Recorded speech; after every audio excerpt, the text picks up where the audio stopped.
अरे बुद्धुओ, अपने बच्चे को किसी का नौकर बनाने के लिए पैदा किया है क्या? मतलब आपने पैदा किया है तो जब उसको पालने में खिलाते हो तो क्या बोलते हैं? ले ले ले मेरा बेटा बहुत बढ़िया नौकर बनेगा। क्या पहनना है ये भी आप तय नहीं कर रहे, कहाँ बच्चा पढ़ाना है ये भी आप तय नहीं कर रहे, बच्चे को क्या पढ़ाना है ये भी आप नहीं तय कर रहे। ना बच्चा तय कर रहा, ना आप तय कर रहे, ना आपके आसपास का कोई आदमी तय कर रहा। और यही सबसे बड़ा कारण है आपके बच्चे की बर्बादी का। क्योंकि सुबह से लेकर रात तक, उठने से लेकर रात सोने तक, जन्म से लेकर मरण तक आप एक भी काम अपनी मर्जी से नहीं करते हो। इसलिए फिर आप क्या करोगे? ब्लेम गेम खेलना चालू करोगे। अपने बच्चे को बताओगे तू नहीं पढ़ता, तू नहीं उठता, तू नहीं करता, तुमको ये करना चाहिए, तुमने ये कर दिया होता तो ये होता। वो देख फलाने का लड़का, वो देख ढिमके की लड़की, वो देख उसको कहां पहुंच गया, वो देख उसने कितना बड़ा प्लॉट ले लिया, वो देख उसने कितना मकान बना लिया, वो देख उसकी कितनी सैलरी है, वो देख उसको कितना बड़ा पैकेज मिला है, वो देख उस इंस्टीट्यूट से पढ़ा था, वो इतने घंटे पढ़ता था, वो 18 घंटे पढ़ता था। स्थिति सुधरने की उम्मीद है? कोई बाहर से आकर ठीक करेगा आपके गांव में? आपके बच्चे के लिए कोई और करेगा? कि नौकरी, पैसा, जमीन, जायदाद, बड़ा पद, ये कामयाबी की निशानी नहीं होती है। कामयाबी की निशानी का एक ही मंत्र है, एक ही मंत्र, कि जो काम आप कर रहे हो वो काम करते हुए आपको आनंद कितना आ रहा है। जो भी काम आप कर रहे हो, आपको जानकर हैरानी होगी, इस पूरे कार्यक्रम में, इस कार्यक्रम को लीड कर रहे थे आशीष भाई, आशीष दलास, और उनके साथ ही हर जिले की अपनी टीम। और आप हैरान होंगे, मैंने किसी भी चीज की तरफ एक बार भी ये पलट कर नहीं देखा कि तुम क्या कर रहे हो। मैंने कहा तुम्हारा काम है, तुम अपने आप करो। और इतने शानदार अरेंजमेंट कर दिया, इसके लिए उन सभी टीम के साथियों को बहुत बहुत धन्यवाद। इसके बाद कोई स्थिति सुधरने की उम्मीद है? कोई बाहर से आकर ठीक करेगा आपके गांव में? आपके बच्चे के लिए कोई और करेगा? जिसको फीस देते हो वो, उसको फुर्सत नहीं है, उसको स्कूल ने इतना काम दे रखा है। जिसको फीस नहीं देते हो, जो सरकारी स्कूल का मास्टर है, उसको इतने काम दे रखे हैं। उसी को ये चेक करना है गांव में कितने जंगल में हटने जाते हैं, उसी को यही चेक करना है कितनी वोट बना दी है, कितनी काटनी है, कितने डेस्क आए हैं, टॉयलेट किसकी साफ है। स्कूल छोड़ करके, पढ़ाई छोड़ करके, बच्चों को तैयार करना छोड़ करके उनको सब कुछ करना पड़ता है। ऐसा सिस्टम बनाया इन लोगों ने कि आपके बच्चे की जिंदगी बर्बाद हो जाए। लेकिन माँ बाप अपने बच्चे की जिंदगी बर्बाद होता अपनी आंखों से नहीं देख सकता। वो कोशिश करता है, वो अपनी आखिरी सांस तक कोशिश करता है कि मेरा बच्चा कामयाब हो जाए। लेकिन उसके दिमाग में ये टेलीविजन नाम का कबाड़, ये इडियट बॉक्स ऐसी चीजें डाल देता है। वो कहता है नौकरी मिलना ही कामयाबी होती है, पैकेज मिलना ही कामयाबी होती है। अरे बुद्धुओ, अपने बच्चे को किसी का नौकर बनाने के लिए पैदा किया है क्या? मतलब आपने पैदा किया है तो जब उसको पालने में खिलाते हो तो क्या बोलते हैं? ले ले ले मेरा बेटा बहुत बढ़िया नौकर बनेगा। ऐसे तो कभी नहीं बोला किसी ने। लेकिन ये नौकरी उस बच्चे के जमीर को खा जाती है। क्योंकि सरकारी आदमी की एक ही कोशिश है, जो सरकार की कोशिश है, सरकार को बनाती है कंपनियां, पॉलिटिकल पार्टियों को बनाती हैं बाजार की कंपनियां, और कंपनियों को चाहिए प्रॉफिट। तो प्रॉफिट जिस चीज में होगा वो बातें, वो पॉलिसीज अप्लाई करने के लिए बोलेंगी नेता को, और नेता वही काम करने लग जाएगा फिर जिसमें आपके बच्चे की बर्बादी हो। हमने बहुत पहले 6 घंटे का एक वीडियो हमने जारी किया था एक ट्रेनिंग के दौरान, जिसमें हमने बताया था कि सुबह से लेकर रात तक, उठने से लेकर रात सोने तक, जन्म से लेकर मरण तक आप एक भी काम अपनी मर्जी से नहीं करते हो। सब कुछ आप दुनिया को दिखाने के लिए करते हो। क्या पहनना है ये भी आप तय नहीं कर रहे, कहां बच्चा पढ़ाना है ये भी आप तय नहीं कर रहे, बच्चे को क्या पढ़ाना है ये भी आप नहीं तय कर रहे। ना बच्चा तय कर रहा, ना आप तय कर रहे, ना आपके आसपास का कोई आदमी तय कर रहा।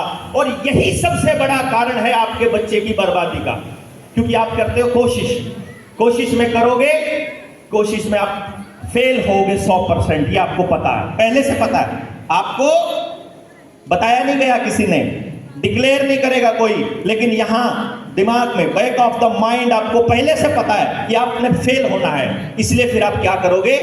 ब्लेम गेम खेलना चालू करोगे, अपने बच्चे को बताओगे, तू नहीं पढ़ता, तू नहीं उठता, तू नहीं करता, तुमको ये करना चाहिए, तुमने ये कर दिया होता तो ये होता, वो देख फलाने का लड़का, वो देख ढिमके की लड़की, वो देख उसको कहां पहुंच गया, वो देख उसने कितना बड़ा प्लॉट ले लिया, वो देख उसने कितना मकान बना लिया, वो देख उसकी कितनी सैलरी है, वो देख उसको कितना बड़ा पैकेज मिला है, वो देख उस इंस्टीट्यूट से पढ़ा था, वो इतने घंटे पढ़ता था, वो 18 घंटे पढ़ता था, वो 16 घंटे पढ़ता था, उसके बाप ने जमीन बेच करके उसको पढ़ाया, उसके बाप ने गांव छोड़ करके उसके बच्चे को पढ़ाया, ये अखबारों में छपेगा। और फिर आप उसको सच मानने लग जाओगे कि जमीन बेचने से, गांव छोड़ने से, 18 घंटे पढ़ने से बच्चे को कामयाबी मिलती है।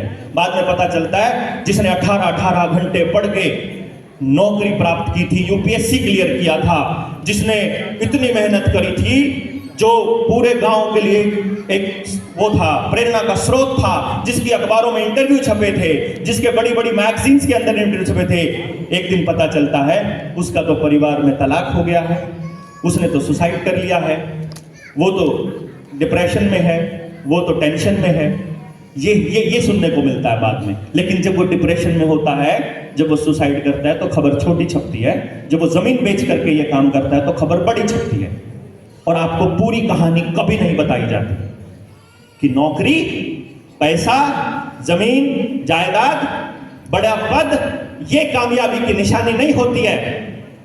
कामयाबी की निशानी का एक ही मंत्र है, एक ही मंत्र, कि जो काम आप कर रहे हो वो काम करते हुए आपको आनंद कितना आ रहा है, जो भी काम आप कर रहे हो। और ये आनंद कैसे पता चलेगा किसी बच्चे को? मेरा अपना बेटा, मैं आपको बताता हूं, उसने 12वीं, जैसे ईशानी ने 12वीं करी नॉन मेडिकल से, और बाद में इसने ह्यूमैनिटीज ले ली। तो मेरे बेटे ने 12वीं में नॉन मेडिकल लिया। मेरी पत्नी बेटी है पूनम, मुझे बोलती रहती पूरे 2 साल, इसको स्कूल तो भेज दो कम से कम, इसको किसी कोचिंग इंस्टीट्यूट में एडमिशन दिला दो, ये ऐसे फेल हो जाएगा। मैं इसको क्या बोलता था मालूम है? मैं बोलता था, देख पूनम, ये जितने पेरेंट है ना इस धरती पर, जितने माँ बाप हैं, सबने तैयारियां कर रखी है कि मेरे बच्चे के 99% आए तो इस कॉलेज में करवाऊंगा, 98 आए तो इसमें करवाऊंगा, इतना रैंक आया तो यहां हो जाएगा, इसके लिए हमें डोनेशन देनी पड़ेगी, ये फ्री में हो जाएगा, इसके लिए हमें वहां जाके रहना पड़ेगा, इसके लिए हम शिफ्ट हो जाएंगे, इसके लिए ये करना पड़ेगा, इसके लिए ये करना पड़ेगा। मैं कहा पूरे देश में किसी माँ बाप ने ये तैयारी नहीं कर रखी कि अपने बड़ा फेल हो जाएगा तो क्या करना है। तो जिधर हम जा रहे हैं इधर कोई कंपटीशन ही नहीं है, टेंशन लेने की जरूरत नहीं, टेंशन लेने की बिल्कुल जरूरत नहीं है। वो बेटा पूछता है मेरे से, पापा फॉर्म भर लूं JEE का? मैंने कहा क्या करना है? वो इसमें इंजीनियर बनने की डिग्री के लिए इंजीनियरिंग कॉलेज में दाखिला होना होता है, JEE का पेपर देके +1 +2 में। मैंने उससे पूछा करना क्या है? उसने बोला सब भर रहे हैं तो मैं भर लेता हूं। मैंने कहा सब भर रहे हैं तो भर लेता हूं। मैं कहा देख, अगर एडमिशन हो गया तो एडमिशन नहीं होने दूंगा, पहले बता रहा हूं, एडमिशन नहीं लेना है। हाँ, ट्राई करना है, खुद को टेस्टिंग करना है अपने दोस्तों के बीच, तुम कहां स्टैंड करते हो, इट्स ओके। लेकिन मैंने तेरे को किसी कंपनी का नौकर बनने के लिए पैदा नहीं किया बच्चे। तो बेटा बोलता ठीक है, फॉर्म तो भर लूं ना।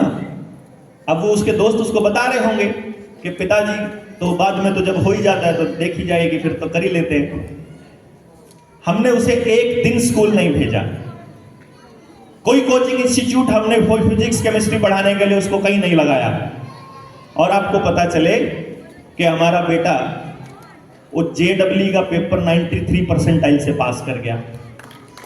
अब पास कर गया तो पंगा हो गया। बोला पापा फ्री में एडमिशन हो रहा है, ले लूं क्या?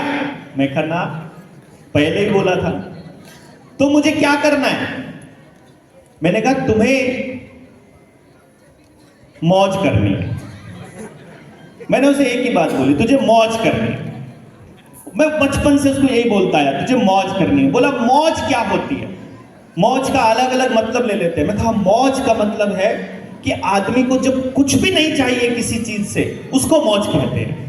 जब उसकी सारी इच्छाएं मर जाती हैं, और वो इच्छाएं मरने का एक ही सूत्र है कि कोई ऐसा काम मिल जाए जिसको करते करते भूख भी भूल जाओ, समय भी भूल जाओ, परिवार भी भूल जाओ, दुनिया क्या कह रही है ये भी भूल जाओ, कैसे कपड़े पहने ये भी भूल जाओ, क्या खाने को मिल रहा है ये भी भूल जाओ, नतीजा क्या निकलेगा ये भी भूल जाओ। केवल इसको मौज कहते हैं। यही मौज तुमने करनी है। तो सवाल आया मौज करूंगा कैसे? सवाल यह आया कि मौज कैसे होगी? मैंने कहा तुम्हें वो काम ढूंढना है जिससे मौज बने। बोला वो कैसे मिलेगा? मैंने कहा इमेजिन करो, जस्ट इमेजिन, ये मिठाई की दुकान है और इस मिठाई की दुकान पर मैंने तुमको ले जाकर खड़ा कर दिया है और तुमको ढूंढना है कि तुम अपनी फेवरेट मिठाई यहां से ले सकते हो। It's your choice. तो बताओ कैसे चूज करोगे? भाई दो चॉइसेस हैं, एक मिठाई खाओ, उसका टेस्ट नोट कर लो, जो कि पॉसिबल नहीं है। टेस्ट कैसे नोट करोगे? कितने परसेंट मीठा, कितने परसेंट खट्टा, कितने कैसा लगा, अब नोट नहीं कर, लेकिन फिर भी नोट कर लो कि ऐसा लगा। दूसरी मिठाई खाओ, भाई 10 में से 7 नंबर दे दिए इस मिठाई को, इसको 10 में से 8 दे दिए, इसको 10 में से 5 दे दिए। ऐसा करके थोड़े थोड़े अंतराल के बाद जब पहली मिठाई का टेस्ट खत्म हो जाए तब अगली मिठाई खाओ, जब उसका टेस्ट खत्म हो जाए तब अगली खाओ, और ऐसे खाते खाते तुम अपनी कॉपी को उठाकर देखो कि तुम 10 में से 10 कौन सी मिठाई को दे सकते हो। सिर्फ वो मिठाई उठानी है। तो इस जिंदगी के अंदर तुमको मौज कहां से आएगी? उसके लिए तुमको ढूंढना पड़ेगा। ये काम करके देखा, थोड़े दिन तक चलता रहा। जब उस काम में संघर्ष करना पड़े, जब उस काम में संघर्ष करना पड़े, जोर लगे, तुम्हारा सामने सब खड़े हो और तब भी तुमको मजा आ रहा हो, तो समझ लो उस काम में तुम्हारी मौज होनी है। सीधी सी बात है। आपको संघर्ष से डर लगता है अपने बच्चों से, लेकिन आपने सोशियोलॉजी का नियम नहीं पढ़ा, आपको किसी ने समझाया नहीं, ना स्कूल में समझाया, ना कहीं बाहर समझाया। एक नियम है आपके बच्चों की तरक्की का, उन्नति का, मौज का, उनके जीवन का, उनके अगले परिवार का। वो नियम क्या है कि गरीब परिवार अपनी गरीबी को देखकर मेहनत करता है, वो मेहनत करके चीजें सीखता है। जब वो सीख लेता है तो वो कामयाब होना शुरू होता है। जब वो कामयाब होना शुरू होता है तो उसके पास संसाधन आते हैं। जब उसके पास संसाधन आ जाते हैं तो उसकी गिनती अमीरों में हो जाती है। जब अमीरों में हो जाती है तो वो सम्मान की प्राप्ति करता है। जब उसे सम्मान मिलता है तो वो और सम्मान इकट्ठा करने के लिए और पैसा कमाता है, और फिर वो गरीबी से अमीरी की तरफ आ जाता है। जब वो अमीर हो जाता है, जब उसके पास संसाधन पूरे हो जाते हैं, तो फिर वो ये कहता है अपनी पत्नी को, या पत्नी कहती है पति को,